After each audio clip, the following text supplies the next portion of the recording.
Hello and welcome back to the YouTube channel. This year in NHL 26, scoring can be a little bit difficult. Skill zoners, people clogging up the slot, not really moving around that much. Well, in this video, I'm going to teach you how to score, even against the skill zoners. Because in this game, if you aren't scoring goals, your opponent probably is, and you're going to lose some games. So let's get right into it. So first off, as a formality, I'm going to run through my offensive strats. I use behind the net 10, 5, 10, 10. I'm going to break down exactly why I go with these specific sliders when I'm playing offense. For carry dump, I believe that if you want your players to hit the blue line with as much speed as possible to cut behind the defense, that you want your AI on the full dump slider, because when you dump and chase in real life, your teammates have to anticipate the dump and chase so they hit the line with speed. In this case, they're hitting the line with speed looking for a pass. For cycle shoot, I have it at 5 because I want an equal balance of looking for bumper plays in the middle, one-timers, while also looking for nice cycle plays down low so I can help get my teammates involved. Efficiency energy is at 10, which might seem counterintuitive considering how bad the endurance is in this game, but I want to be able to score. I don't trust my AI to help me any more than they already do. I imagine with 0 it would get even worse, and in my experience, it did get worse. So I believe that running at 10 is the best possible way of you scoring goals.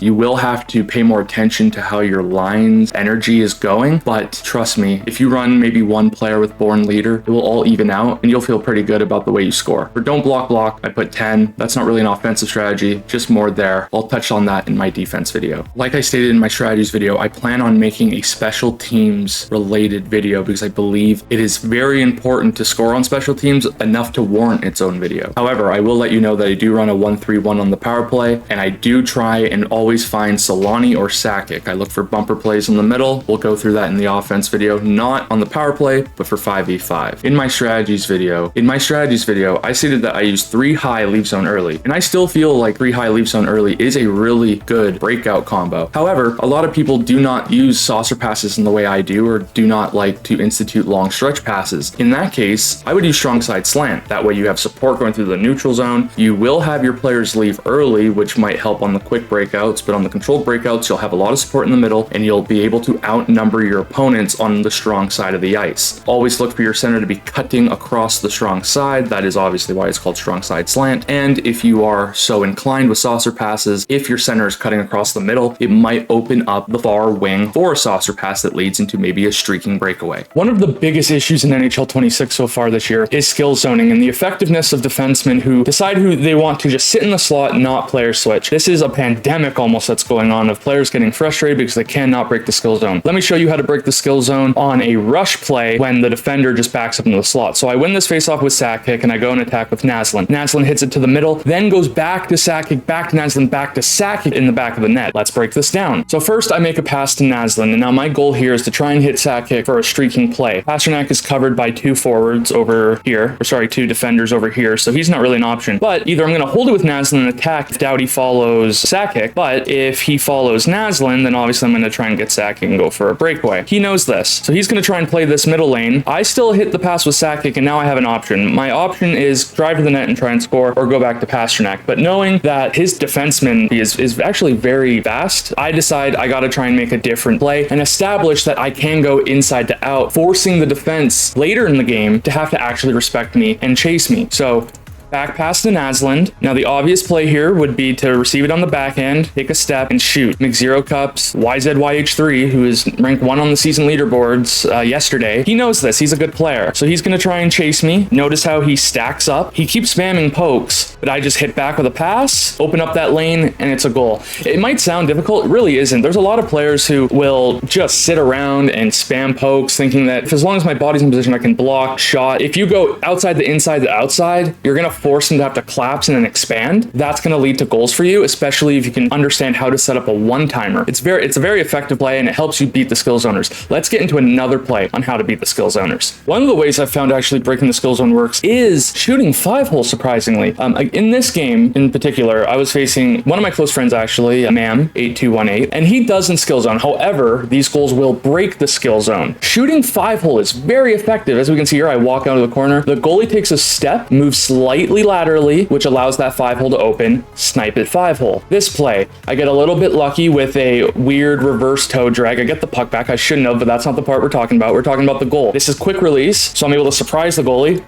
Shoot it 5-hole. Perfect. This play, as you can see, my opponent is collapsing very heavily. We can see 4 players within and below the hash marks, within and below the circles. And we got a goalie who is screened. Take that step in, fire 5-hole. Yes, it nicks off the goalie's pads, but it still goes mostly clean in. Again, right over the stick. Goalie can't squeeze his pads enough, and it goes in. The way I feel as if 5-hole goals are effective is if you shoot it when the goalie is about to move laterally or when the goalie is anticipating a pass. QBC Productions put out a video called 5-hole shots do not work in NHL 26, and I disagree. They do work. We got evidence of it right here. What doesn't work, on the other hand, is trying it in practice mode 1v0 and shooting it 5-hole, because the goalie never has to anticipate a pass. If the goalie has to anticipate a pass, he's not going to squeeze his legs down as easily. It's not going to happen as fast. If the goalie expects there to be a pass or if there's a screen, he's going to animate late. You're going to be able to score 5-holes. So start shooting 5-hole, figure out the little nuances needed to do it, because even I haven't really discovered the exact method of doing it. I've never had a Chell game where shooting 5-hole actually works, but it does. So try it out and let me know how it works for you. Over the years, I have released quite a few how to score videos, and with those years of input, I've kind of realized that lower division players don't really need to be told, you know, the perimeter is your safety valve and stuff like that. So I decided to ask people in my stream, hey, what is the hardest thing for you to do in NHL 26 for your offense? And the overwhelming answer I got was working the puck to the middle. So let me show you how you can do that. On this play, Sakic is holding the puck, and I'm actually attacking the middle fairly well. He's playing on tight point clearly, which is giving me the high slot. I make a nice little cycle pass to Naslin, and then another one to Sakic, and it's in the back of the net. Let's break down exactly what went wrong for the defense and what went right for me on offense. So Sakic is going to cut along the high slot. The reason for this being, I'm trying to score, so if I don't attack the high slot, I'm screwed. But I also am able to recognize that his 2 wingers are playing not that tight up to the point. So I know that I can attack at least above the hash marks. I decide to turn out and I make a pass to Naslin. The natural movement here for Naslin would have been to take the puck and try and go around on his backhand and try and switch the side of possession. Another thing I could have done is drop my back shoulder, start skating and try and cut across the slot and try and either attack the middle or shoot far side here. Those are the most common ways of scoring in NHL 26. However, what he does not expect is for my Joe Sakic, knowing that Naslin is going to peel up the boards, but also, added context, he can't slide over here because of this defenseman. This means Sakic is going to attack this space, and as long as I make a nice pass to him, notice as he backs up, if I make this pass and both of their momentum carries into Naslin, both 97 and Paul Coffey up here, what's going to happen is I'm going to hit that pass with momentum, spin, goalie can't track and score. In that play, Sakic became the bumper man as soon as he rotated into that space. Not all cycling has to remain along the boards. If people are taking away the boards, hit those middle lanes. Almost like in soccer with a through ball, you don't always have to go through someone, you can go split their lane. That's what Naslin does. It's able to get the back skating as well with Sakic, which is great. I don't just stop, I'm able to maintain the momentum and turn, which allows me to beat the goaltender. If I had to stop, turn, and shoot, there's a chance that the goaltender follows me. Because I keep my momentum and spin out of it, he has to come out of the butterfly, he can't slide left to right, and then I score. Another way to attack the middle effectively is by understanding that by moving to the sides, it forces the defenseman to back up in order to respect the momentum you had, while also offering time for support from your attackers. On this play, I'm able to get the puck up the ice, but I also recognize that I do need to get my energy back and go for a line change. Host is going to hold on to this puck, but as I go to the boards, it gives Green enough time to walk in, and he takes a blue rocket slap shot, and he absolutely rifles it into the back of the net. A good way to visualize what's going on is if I had tried to attack and had gone more to the middle, I'm entering a play where I am now determining either I'm going to beat him or he's going to beat me. Instead, I want to guarantee possession, so I curl out to the boards. That time curling out to the boards gives enough time for my Green, who is not even on the screen at this point, to come down and support me. I draw into defenders, my Green, I walk high slot, rocket, slap shot in the net. So again, if you attack the middle, you are saying, I am okay with losing the puck. Anytime you try to attack the net, there is a risk of losing the puck, obviously. If you turn back properly, you're going to hold onto the puck for a little bit longer. I do that, my Green has the shot, and obviously with the new Rocket X Factor,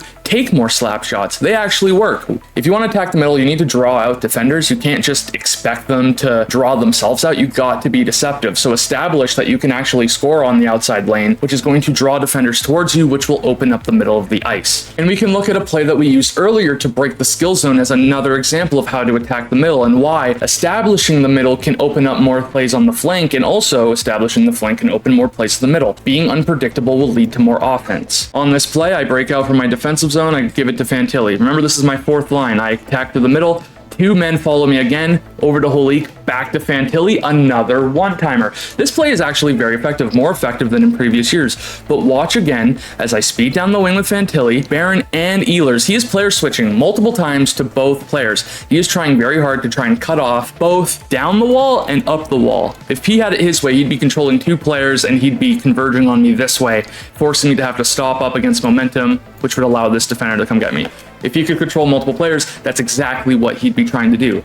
But he can't. Instead, by player switching that many times, he actually confuses his AI and makes them ineffective. He decides, I'm going to use Ehlers, but now there's a pass to Holik in the slot. I might be a right-handed player on the right-handed side, but it doesn't mean I can't score. It also doesn't mean I can't shoot for a rebound.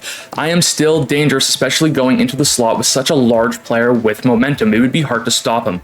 He does another player switch to Baron, doesn't really do anything, doesn't get in the lane. Ehlers does not track my flank player properly because he is a winger, and off of the recent player switch, one-timer in the back of the net. So if you want to attack the middle effectively, all you have to do is establish speed, possession, and you can score or at least generate offense from the flank. If you can do that, then they're going to have to chase you the flank, opening up the middle, and then if they assume that you can score from the middle, then they're going to open up the flank again. Again, you can't be one-dimensional. If you're one-dimensional, you'll get shut down way too easy. Even with the bad hitting and poke checking in this game, it's still way too easy to just shut someone down by just clogging up a specific spot on the ice. Make sure that you're establishing that you can be effective both from the outside and the inside. This play is a fantastic example of why the bumper is such a great place to send your passes in NHL 26, as well as why learning how to score from in tight is super important as well, which will help you establish both the high slot and the point as other options. So on this play, we are executing a line change and Solani is going to attack. I'm going to fake a 5-hole shot and go around the net. I'm not going to hold it forever, even though I can shield off hits, because it's just better to make a pass. This, I pass it to Green, give it to Solani, who backs up into the slot, hits the side of the net. But as you can see, would have been a good goal. Then I spin off, a turn, and I attack the top of the crease. My opponent assumes that I'm going to either curl back again and look for a wrist shot, or he might have thought that when I came out of the half wall that I might have cut across the top anyways.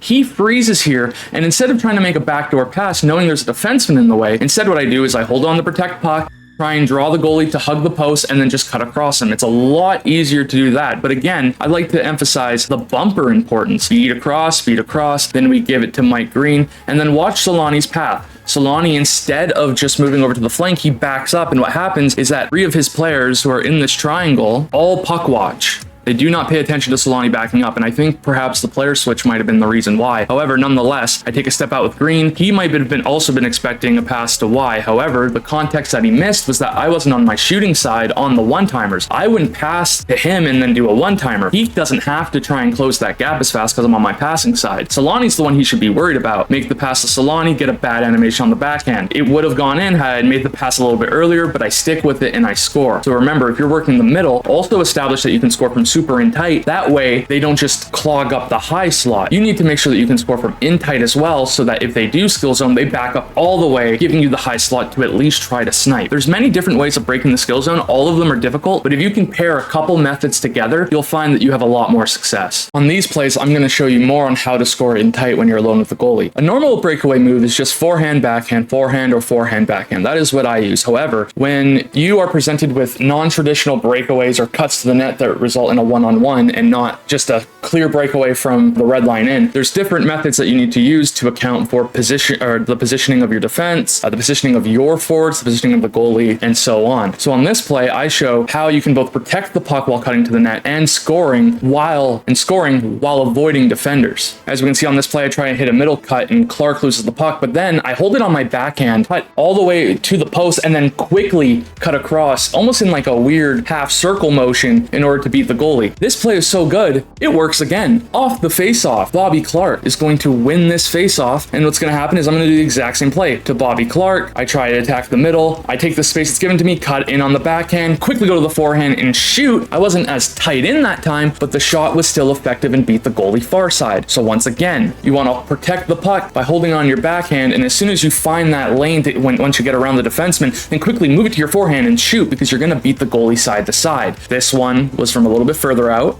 and this one was really close. Right there, I mean, the puck is going across the top of the crease. That's how close I am. The goalies will poke, but they're not that aggressive as long as you're stick handling. So again, hold it on the backhand, quickly go to the forehand, and you'll beat the goalie far side. Easy way to score in tight. With this play, it ends with the in tight backhand forehand, but the way I get there is different. Off the rush, you want to make sure that you're giving your teammates as much time to cut towards them as possible. Notice how I walk and I take a couple steps to the middle with Naslin instead of continuing to cut up the ice. That way, it forces the defense to have to back up and respect the people who are cutting, giving me the space to walk in and shoot. If they don't respect it and try and chase me, then I've given my players enough momentum and time to cut behind the defense, hit the pass, continue with the momentum, and score. The goalie's gonna have to back up as you're attacking with that much speed, which then also means that they're not gonna be able to move side to side as effectively. You pot it in on the far side. So once again, take that step to the outside, allow your two other forwards to actually cut to the net, give them that space, read the play. You have the option of either keeping it for a shot or making the pass if they don't cover well enough. Choose the right option, obviously, and then score your goal. The drop pass is a very underutilized play in NHL games, going back many years, and it's actually one of the best plays I've ever had in a tournament. Was a drop pass against Buckle in the 2022 GWC, and I'm going to show you here in NHL 26 how you can implement it effectively. So in this game, I'm up against Seekology, and he's trying to attack the middle, and I hit him off the puck, and now we're trying to transition while making a line change. Yossi has the puck, drop pass against the defender's momentum, goes on the breakaway, protect puck, and scores. Let's break that down. So upon getting this puck, my immediate goal is transitioning. Now, I am aware of the energy of my forwards. Knowing this, I got to approach the middle of the ice slowly to give my team enough time to change, while also maintaining possession to prevent him from getting the puck and attacking me while I'm going for that line change, especially someone like Paul Coffey. Elite wheels is going to burn you, especially if you're tired, so I can't allow him to get the puck at all. So I'm just holding the puck. I'm trying to attack the middle. As you can see, I am creating a line change, and I'm holding the puck. Now, I am lucky that I hold on to this puck. However, his stick was on the wrong side of me, so that's a defensive error by his part. I take the puck with the OC, and he's expecting me to try and cut around him to the net like this, and then try and tuck it on the backhand, or maybe go backhand, forehand, score. That is what he is predicting. However, recognizing Pasta is streaking behind me, I hit a drop pass. He continues to follow Yossi instead of Pasternak, just because of the slight delay that there are on servers. If you catch someone like that, you are going to burn them. Attack, he goes for the poke, he misses, he switches to Coffee real quick. I go into the protect the puck animation in order to either draw a trip if I'm not gonna score, or attempt to just keep the puck away from him so I can try and power to the net, shoot, score. And that's how you utilize the drop pass. So once again, get the puck back,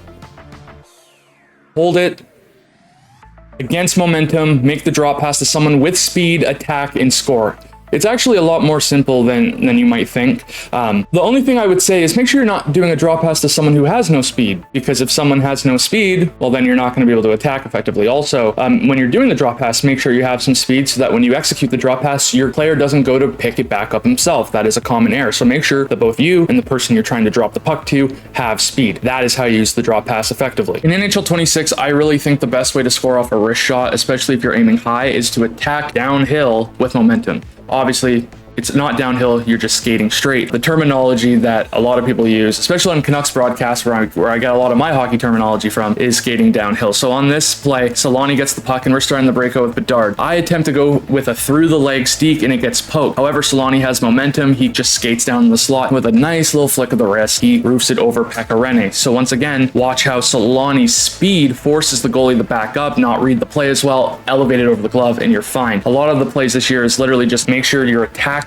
downhill with speed and then shoot it, because you're going to beat the goalie. The goalie is standing still. He has to make wild adjustments to contain your speed. You're going to be able to elevate it over as he's moving his legs. He's not going to be able to move his hands as well. You're going to score some nice goals. On another play, here's a good example of a clean downhill momentum goal. So again, you want your speed to both carry you up the ice and side to side. So on this play, Clark cuts into the middle, double screen, able to just take a step to the left, snipe it. Very simple play. It's not actually that complicated. Yes, the LT skating I did was a little bit complicated, complicated. However, you can do it normally. You could have stopped up here, took a step to the left and shot, but also recognize when your opponent is screening his own goalie, because if the opponent is screening the goalie or if you are screening the goalie can't track it properly. So on a innocent play like this, where if the goalie could see, probably makes the save, instead it turns into another goal. Watch this play. The goalie doesn't even really move across at all. That whole side is open once I take the shot. It's really a formality once the puck comes off the stick. So let's talk about overload and exactly why I'm not the biggest fan of it, but also how you can use it. So the reason why I'm not the biggest fan of overload is because I find that a lot of the times players do not want to try and cut underneath the defense. So for example, it always feels like, for example, this person, who I will designate the goal line bumper player, because this player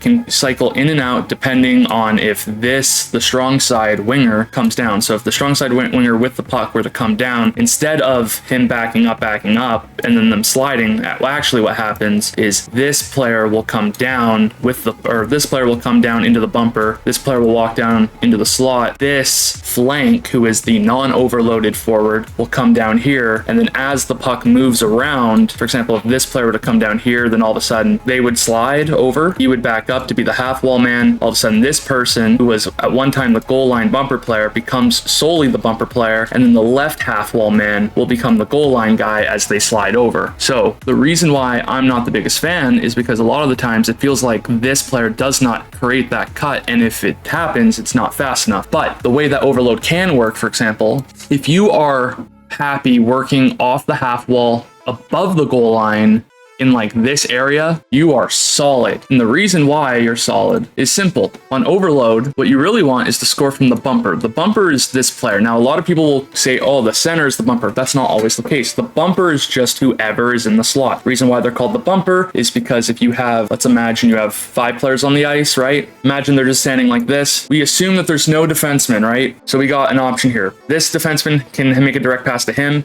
He can make a direct pass to him.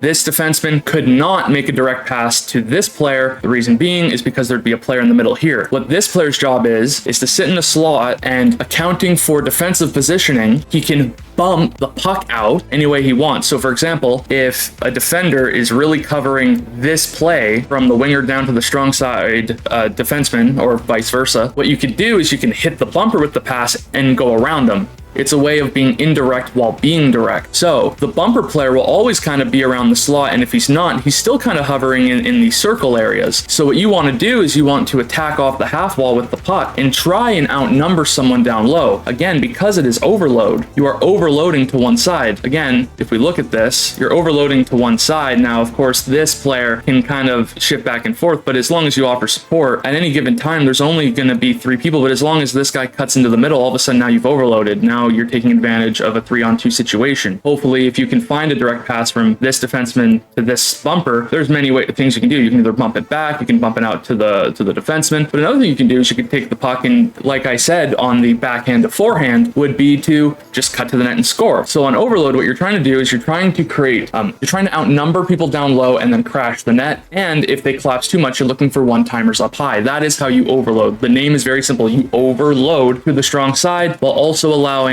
your bumper, if he's on the flank, to shoot one-timers, or again, if you have a guy on the far side, you can let him flank as well. So again, the overload just means you are overloading your forwards on the strong side. On behind the net, it's a little bit different. Now, obviously, if you excel at working these areas, this is where you're going to have the most success. So anything in here, you're going to have success with, right? Or if you establish down low, it doesn't really matter. Why? Because you can't score from below the goal line unless you're lucky. So how are we going to move the puck up into the high slot while also maintaining the behind the net strategy? So what you're going to do is you're going to focus on switching sides a lot. A defensive cue in this game for the AI is simple. Strong side or short side. Puck is on this side, so obviously this is the strong side, and this is the weak side, right? The moment the puck crosses this imaginary line, all of a sudden the defense is going to overload this side because that's where the puck is. This is where you take advantage. If you can find ways to quickly move back and forth, change the sides of attack, eventually what's going to happen is that these defensemen are going to get confused and run into each other. You might be asking, okay, the defense are going to run into each other. Are my attackers or my other AI going gonna run into each other? The answer is sometimes yes, and that's unfortunate, but it does come with the territory of trying to work it to the middle of the ice through behind the net. Because remember, you're not just going behind the net, you are putting yourself in a spot where there's not a lot of room. It's not like you can go through the back of the net. So once you hit post to post, this is a very small space to try and have to finagle and switch sides. You can also switch sides up top if you want. That's another thing that can happen. I mean, the perimeter is the basis of attack on behind the net. Also, recognize the supports you have. There's a guy on the back post, there's a guy on the half wall, and there's a guy in the bumper / behind the net position. As we can see, we got a little bit of a triangle going on here, right? The goal is to keep this line the same, but just move them over, because then all of a sudden, if this guy fills in as the left back post, this person fills in here, all of a sudden, the triangle is now changed to being over here, but it's still the same triangle, right? And it's not going to be a perfect triangle. It's not going to be a right angle triangle. It's probably going to be an obtuse triangle, but it's going to be a triangle nonetheless. Then what you can do off the cycle, just like in that Sakic Naslin play I showed, you can also create little cycles down low where you're just back and forth, cycling, and trying to confuse these defensemen. The best way to defend is by facing the puck. If you can cycle in and out with two guys along in the corner and half wall area, if you can get him turning and not facing the right way, all of a sudden you can hit a pass, and then now you have an outnumbered situation where this defenseman can come low, this person can then attack off the half wall, and then all of a sudden you have defenseman in the slot looking for a shot. You have a person cutting across the middle looking for a pass and then can go far side. You have this person with the puck who can then cut across the goalie if you want, and you have a backdoor option.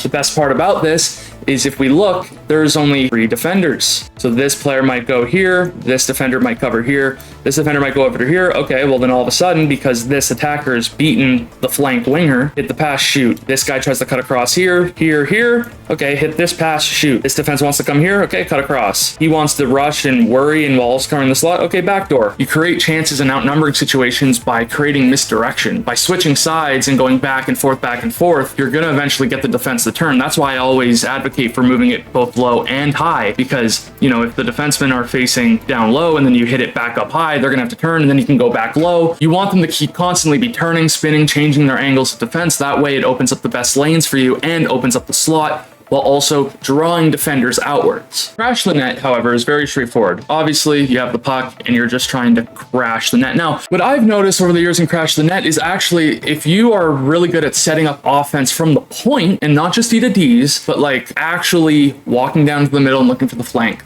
walking down in the middle looking for the back door, Crash the Net might be for you. And the reason is because, as we can see, we do have a little triangle here, but there's not a lot of cycling going on. Most people will just throw a puck on net and then try and crash and converge with all the guys and try and outnumber them. And this works really well if you have players with good puck control, good offensive awareness, good size and strength. The reason is the hand-eye and offensive awareness is going to allow them to pick up the rebound, and then the strength is going to allow them to hold on to the puck as well as the puck control. But with smaller players, this can be an issue, especially for players, and there are really good players who run very small forward groups with Crash the Net, but they're still successful. How do they do that? The answer is by confusing the 2 flank covering wingers. So how can we exploit that? So, as I've said before, attacking with momentum is key. You want to back up these guys. You also want to establish that you are both a threat when you walk into the middle and to the outside. So, you can do the following things to make this work. You can walk down here with the defenseman. What will happen is this player will come up here, and then all of a sudden they'll start going into more of a overload, where, as we can see, now they're in an L formation as he cuts down. And the reason why that is because now, if he attacks the middle, then this guy will, instead of backing up, go back and crash, and they'll crash together like this. He'll come down and try and support. But if you don't continue to cut, he will stay here, hopefully drawing out this defenseman, and it gives you either a lane to make this pass here, hoping he doesn't follow,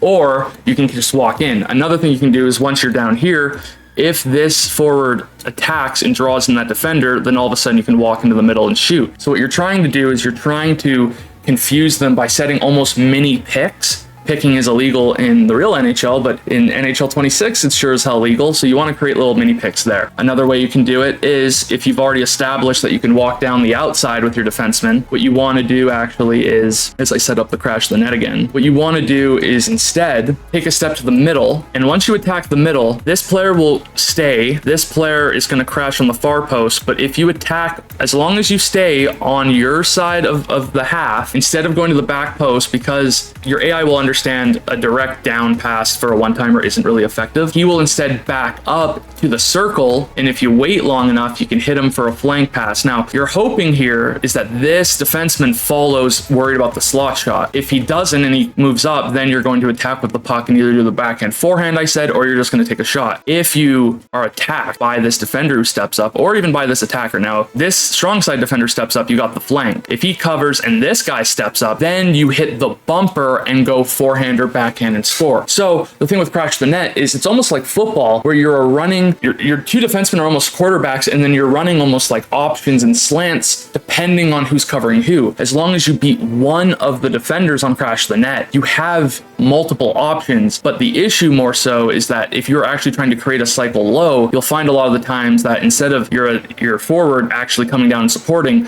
they'll instead kind of hover over here and you'll have to manually player switch and go get them. And that can be a little bit slow and cause turnovers. If you need support down low, go with behind the net. But if you don't really care about down low and you make your offense happen through your defense, choose Crash the Net. All the methods I talk about in this video and all the ways you score are the same, but it's about how you get there, right? Crash the Net, overload, and behind the net, as I've explained in this clip, they each have different ways of getting there. Depending on how you work, depending on what you're effective at, these are the ways you're going to score in NHL 26. And there you have it. The way I play offense, other methods to which you can play offense, and overall, the best ways you can score in NHL 26. There are many methods to scoring, but these are the best methods that I have found so far. I do plan on updating this video actually this year, because we haven't even gotten the first gameplay patch of the year, which is supposed to be a very large one. And with that, I suppose the meta is probably going to change. But for now, this is how I score in NHL 26. I hope you guys enjoyed the video. Please leave a like if you really liked it. Subscribe if you really, really liked it. And I hope you guys have a fantastic day. And next week will be my defense video, which is sure to be the hardest video I have ever made. Have a nice day. Peace on la tashra, and ciao.